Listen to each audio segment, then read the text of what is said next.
En un brevísimo repaso a la historia de Moratalla, pues como en la clásica forma que tenemos de estudiarla, haríamos un apartado antes del documento y un apartado posterior a el periodo protohistórico de Moratalla, incluida la mal llamada prehistoria, pues tenemos datos, por suerte y por desgracia, porque las dos cosas concurren. Hay los suficientes yacimientos, pero ni estudiados ni divulgados, que hoy por hoy es una suerte el que esto ocurra para evitar el saqueo que se están haciendo en otros sitios. Pero podemos afirmar sin ningún género de dudas que desde el Paleolítico Medio y con toda y absoluta seguridad desde el Paleolítico Superior, Moratalla pues ha estado lo que es su territorio habitado. Y para quien dude de eso, pues les recordamos que más o menos un poquito más de la mitad del patrimonio rupestre de la región, que por cierto desde la declaración de Kioto es patrimonio de la humanidad, cosa que muchos vecinos ignoran, y no solo de la localidad sino de otros sitios, pues nosotros tenemos más de la mitad de ese patrimonio. Son, por la disposición del terreno,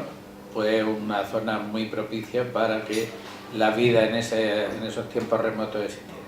Pero hay que acortar y iríamos a un periodo de la época megalítica,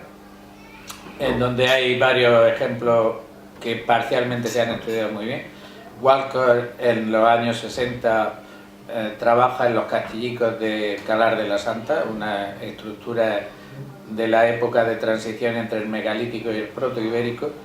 y Eiroa, Jorge Juan Eiroa, pues trabaja en Bajil, en el Cerro de las Víboras, pues también por una época que a él es muy cara.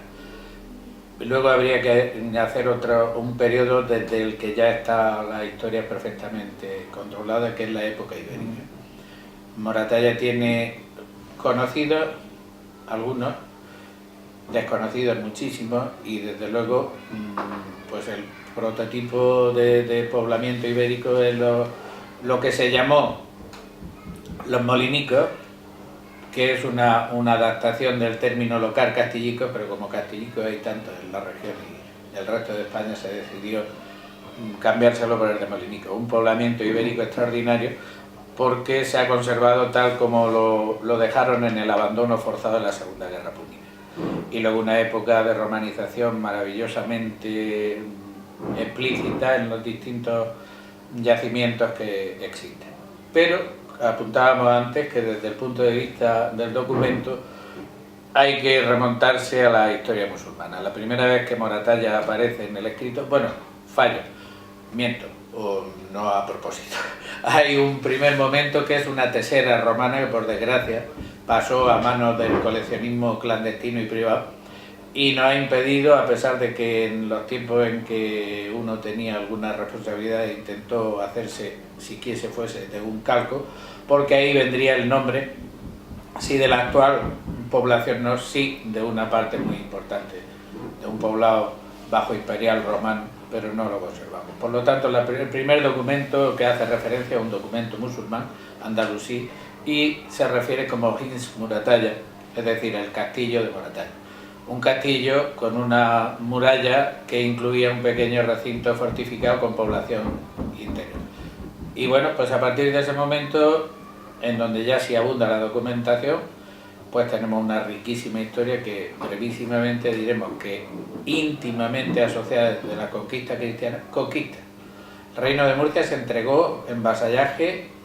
a la Corona de Castilla, menos el territorio, el Iclin de Segura y el de Chinchilla, que fueron conquistados por la Orden de Santiago, concretamente el que luego sería maestre, Pelay Pérez Correia. Y desde entonces hasta el año 1837, en donde se hace la primera ley de régimen local, pues el municipio de Moratalla, con una tremendamente interesante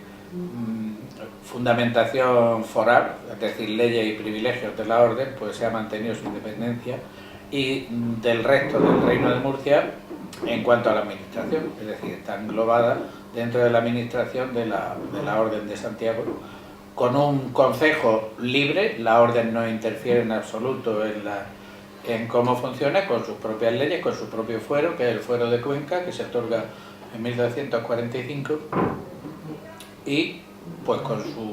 su concejo al estilo del antiguo régimen, que ha estado funcionando hasta que se establece. En esa época en Moratalla hay que destacar sobre todo el 16 y un poquito el 17. Sin embargo, el 18, que en el resto de la región de Murcia, de lo que entonces era el Reino de Murcia, sobre todo en la zona baja, en la zona de la Huerta, fue importantísimo, Moratalla tuvo un problema muy grande. Y es que el concejo dejó de ser un concejo con ayuntamiento propio y regido por los alcaldes ordinarios de elección anual, a pasar a tener un alcalde mayor de leyes. Ese alcalde mayor de leyes, las leyes de entonces estipulaban que se renovaba por trienio,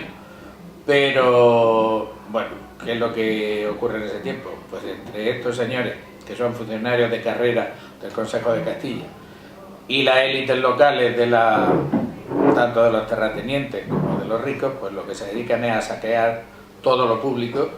que terminará pues desapareciendo absolutamente y pasando a manos privadas y abocando a un siglo XIX terrible y catastrófico para la época de Moratalla. Los demás, como lo tienen ustedes a la vuelta de la hoja, lo revisan.